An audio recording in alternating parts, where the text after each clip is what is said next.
Food revolutions are those moments in history when changing the way we ate changed us forever. For those who haven't yet watched my previous videos on this, the first revolution was when we invented the knife, which enabled us to get more fat in our diets, which helped us grow bigger brains, which made us smart enough to control fire, which allowed us to cook and eat together, which led to the second and possibly most important turning point in the human story, and in my opinion, the most uniquely human advent of all time, the arrival of storytelling. Then, just a few short million or so years later, we learned how to plant our own food, which allowed us to stay in one place and build cities and invent civilization, so that agriculture became the third great food revolution. Okay, so now you're all caught up and ready to hear about the fourth great food revolution, which is, drumroll please. Oh my God, that is an anemic drumroll, but whatever. Introducing the fourth great food revolution, fermenting. If agriculture was the fuel of cities, then fermentation was the fuel of empires, and this video is going to explain the why and the how.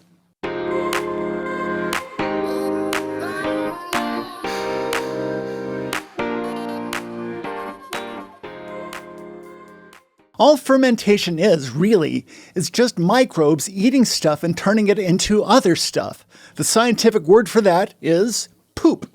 When yeast microbes eat carbohydrates, they poop out ethanol alcohol. Did you ever stop to think that booze is basically yeast poop? Of course you didn't, and frankly, thinking about it too deeply might actually cause you to drink. So imagine that, drinking to take your mind off of your drinking. That's what you call a paradox. When acidophilus bacteria eat stuff, they poop out all kinds of neato things, including stuff that kills off harmful bacteria. When stars eat stuff, they poop out pretty much the whole rest of the universe. Really, truly, you could say that we are all star poop. It's definitely more poetic to say star dust, like Joni Mitchell, but I'm not a poet, so I'm just going to say it. We are star poop! Yeah, or maybe not. We didn't invent fermentation. In fact, I don't know if it's even fair to say that we discovered it. It might be more accurate to say that we just kind of noticed it. Really, you'd have to say it dates back to when the first microbes appeared about 3.7 billion years ago, because at its most fundamental level, fermentation is just microbes having lunch. Now that might seem a little unsettling, but it turns out that when we let microbes get a head start on our food, there are surprising benefits. Now, before you get all precious about it, I should point out that you probably eat fermented things every day, and if you had to live without them, it would compromise your quality of life, and life as you know it might not even be possible. One thing that might surprise you is that all those bugs sharing your food with you make it actually safer. You see, most bacteria, by far, are either harmless or actually helpful to you. And the ones that come with fermented food tend to be a little territorial with your insides, and so they kill off all the harmful microbes. So by letting the happy bugs set up camp in your body, it keeps out the bad bugs. Without the beneficial microbes in your body, you wouldn't be alive. And ingesting fermented things is a great way to keep that healthy community of microbes, aka your biome, nice and populated, and that's why sharing your food with all them bugs makes it safer. Fermented foods are not just safer, they're also tastier and more nutritious, and you've been eating them your whole life, probably just today. If you had some coffee this morning, if you had some bread, if you ate some chocolate or cheese or yogurt, you were sharing it with microbes. Fermenting is basically a controlled rot, but don't let that gross you out. 90% of everyone on Earth eats something fermented every day. As much as 1/3 of all food eaten is fermented. Fermenting increases the nutritional value of food, adding some nutrients that weren't there to begin with while making some that were there more bioavailable. It adds more and deeper flavors. It creates intoxicants. By creating an acidic environment in your food, they make it impossible for harmful bacteria to live in there. That's why fermented food can last a long time without refrigeration. The agents of some ferments are bacteria. Those would be things like sauerkraut and kimchi. Other ferments are the metabolic outcome of yeasts, which are microscopic fungi. Those would be your beer, your wine, your bread. Now, generally, yeast and bacteria don't want to live together, which is why home brewers have to take measures to keep bacteria from invading their beer, and sauerkraut needs to be protected from mold spores. But some ferments, like kombucha, actually utilize both in what's called a symbiotic culture of bacteria and yeast, also known as a SCOBY. If you've ever seen a SCOBY, it can be a little menacing, but I promise they are here to do us no harm. I think. I'll tell you something else you're sharing with microbes. You might want to sit down for this one, because another thing you're sharing with microbes is you're you. In fact, you are mostly microbes. If that's too much for you to handle, you might want to finish this later, although I would ask that you like and subscribe before you leave, okay? But there are more non-human cells in your body than human cells by a factor of 10 to 1. And if you were to measure it by weight, it'd be closer to 100 to 1. You are mostly exotic microorganisms, and they mostly live in your gut, which is why the medical community refers to it as your gut biome. There are also living things all over your skin, and your hair, your eyes, and everywhere, keeping you alive. There are species of bacteria in your body that don't exist anywhere else in the universe, and you absolutely need them. Okay, cool. I have succeeded in completely freaking you out. Good for me. But how do I justify calling this the fourth food revolution, placing it right up there with agriculture and the invention of the knife? It's pretty ambitious, huh? Well, as we'll see, that it deserves its place in the pantheon of food deities is undeniable. The only fuzzy detail is as to the timeline. Should it go before or after agriculture? For that matter, if it really dates back to the first microbes, then how is it not the first food revolution? Well, in short, because even though it existed long before us, it was a while before we started deliberately utilizing it, and that is when it changed us. The truth is, animals have been eating fermented food longer than we've even been here. Bats, elephants, monkeys, and birds are among those who have been observed seeking out fermented fruit and then acting all silly. Honestly, I don't know if I even want to be anywhere near silly elephants. But they seem to know exactly what they're doing. They like to party. So we've been eating fermented fruit since long before prehistory. But the actual revolution that came about because of the impact it had on us is a different matter. So let's take a quick look at the ways fermentation changed us and our world. I say ways plural because it wasn't just one thing. For one, fermentation is a form of preservation. That means we could take stuff like beer and wine and mead with us on long journeys, and that alone opened up a lot of the world to a lot of people. Bronze Age people could travel with their wine, not only using it as something safe to drink, but also they traded with it. Armies of conquest could not have covered such vast distances if it were not for their ability to bring with them the bread, beer, and wine, which not only fed the troops but also helped them trade, barter, bribe, and ply others along the way. By the time the Romans show up, it's been speculated that the wine they traded with gave them a lot of cachet with other cultures. And that was a significant lever of the power they amassed. This seems like a good time to point out something I find interesting. Have you ever noticed that old world Europe sort of neatly divides into beer cultures and wine cultures? The Latin cultures, like Italy, of course, but also Portugal, Moldova, France, Romania, and even Greece, tend to be more about wine, whereas the Germanic cultures, like, of course, Germany, but also England, Ireland, the Czech Republic, and so forth, those tend to be beer-centric cultures. There are some exceptions, of course, like Spain and maybe Belgium, but generally, mostly true. Interesting, huh? Now, that's partly true because the ingredients for beer travel better than grapes, but that's a rabbit hole that leads to other rabbit holes, and but I will say this. Beer tends to be more democratic, while wine seems to magnetize to centralized power. It's even been speculated that American-style democracy itself was first conceived in the company of some malt beverages. Okay, but that's one of those gaping rabbit holes that I'm trying not to fall into. Gonna just keep walking. One of the things that historians like to argue about is which came first, beer or bread.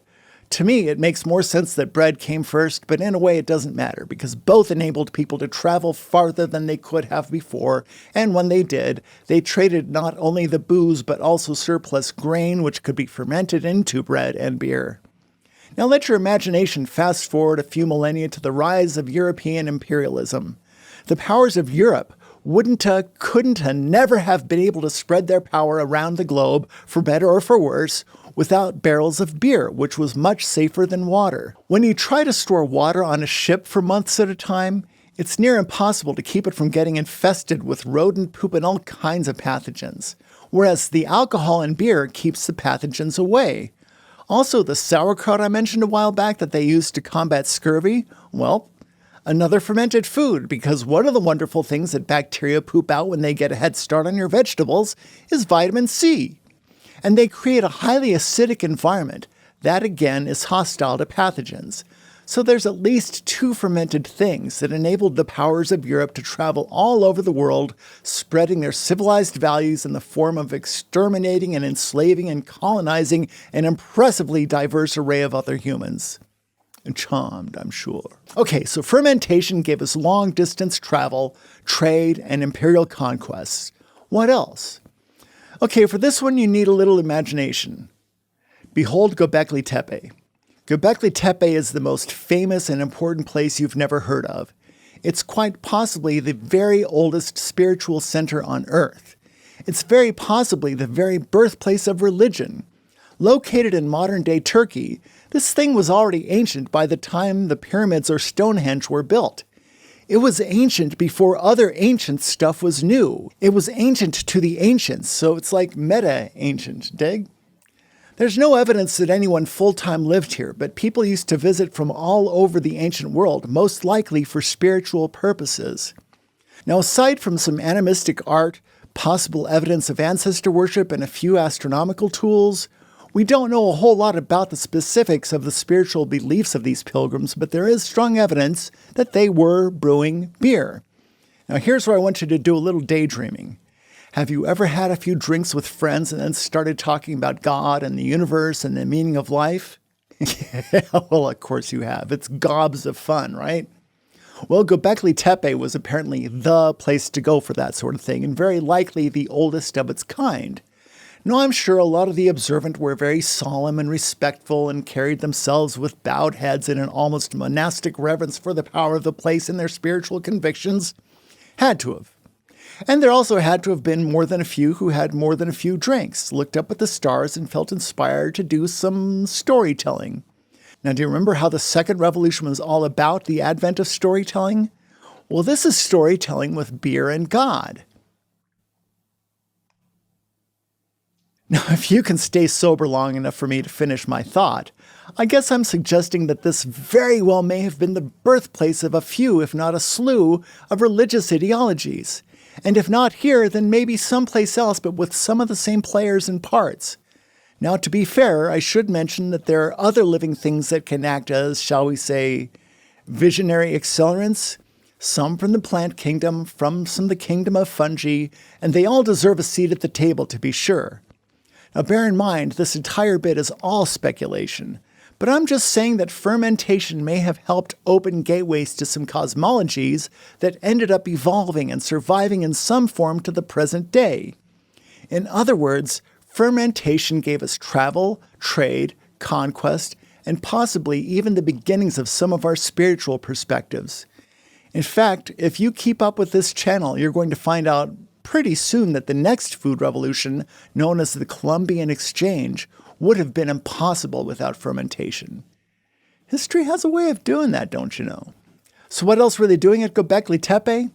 Well, the construction of the place happened over a span of thousands of years and was far too complex to be the work of a handful of impetuous and itinerant revelers. There are pieces that weigh 16 tons, so there had to have been some kind of organization. So you have people daydreaming about the nature of God and the universe while also organized into a hierarchy. So we have a communal structure organized by a hierarchy around a set of spiritual practices and cosmological paradigms. Seems like there should be a word for that, huh? a communal structure organized by a hierarchy around a set of spiritual practices and cosmological paradigms. Yeah, seems like that should be a thing. What do you call that? Okay, so those little microbes had a lot to do with the way we created communal structures organized by a hierarchy around a set of spiritual practices and cosmological paradigms. They also gave us the means to travel around the globe and share those paradigms with other people. Seems like that would constitute changing us forever, yeah? But wait, there's more! And this is also going to be a lot of imaginative speculation again, so keep your daydreaming cap on. So now we know that your gut biome is a community of microbes living in your gut. You know what else is in your gut? About 500 million neurons. Yep, neurons. Living side by side with all those exotic creatures that make you. Kinda cool. And creepy. It's creepy cool. Are they just roommates or do they have some kind of relationship? I don't actually know. I don't think anyone really does.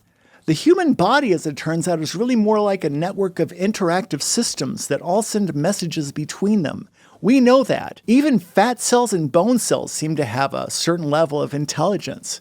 So what about the bacteria cells? Are they invited to the party? And if so, what happened when humans started eating things like chocolate, yogurt, cheese, kimchi, pickles, sauerkraut, beer, bread, wine, soy sauce, vinegar, miso, tempeh, buttermilk, cultured butter, fish sauce, salami, pepperoni, sour cream, Worcester sauce, and olives? And I don't even know what else. Some fermented foods not well known in the US are daily staples in other parts of the world. Natto, kefir, kvass, amazake, dosu, gochujang, chorizo, injera, and of course everyone's favorite podpavek. Did adding those things to our diet change the profile of our gut biome? And if so, did that change us? I don't have an answer to that question, and it bears mention that every culture had its own traditional ferments. Denmark had its cheese, Korea had its kimchi, Peru had its cacao. Now nowadays, we all have access to all of those things. Has that changed us? Tell me what you think in the comments. First person to do that will get an awesome Eat Is Love coaster, which also doubles as a trivet. It's pretty neat. Personally, I love homemade kimchi. I could swear I feel different in a good way when I eat it, but that is so subjective. Again, what do you think? Now, I'm calling this the fourth revolution, and I'm the first to admit it's a little fuzzy, not fuzzy like mold. I mean, oh my God, please do not eat fuzzy mold things. That can kill you. We were definitely eating fermented things and traveling and thinking about God, and we absolutely had a gut biome long before the agricultural revolution and the Bronze Age. But somewhere in there, letting microbes get a head start on our food changed everything. So much of it is still a mystery, and that makes me happy. The one thing for sure is that we made the food, and then the food made us. And if you didn't believe it before, then I hope you believe it now. Although maybe it's more like we made the food, and then the food made the happy bugs, and then the happy bugs made us. But that's just a technicality. One of these days I'll post my kimchi recipe here because I really want you to try it. It's so good. But for now, it's time to wrap up this video. Thanks so much for watching. Hope to see you next time. Ciao.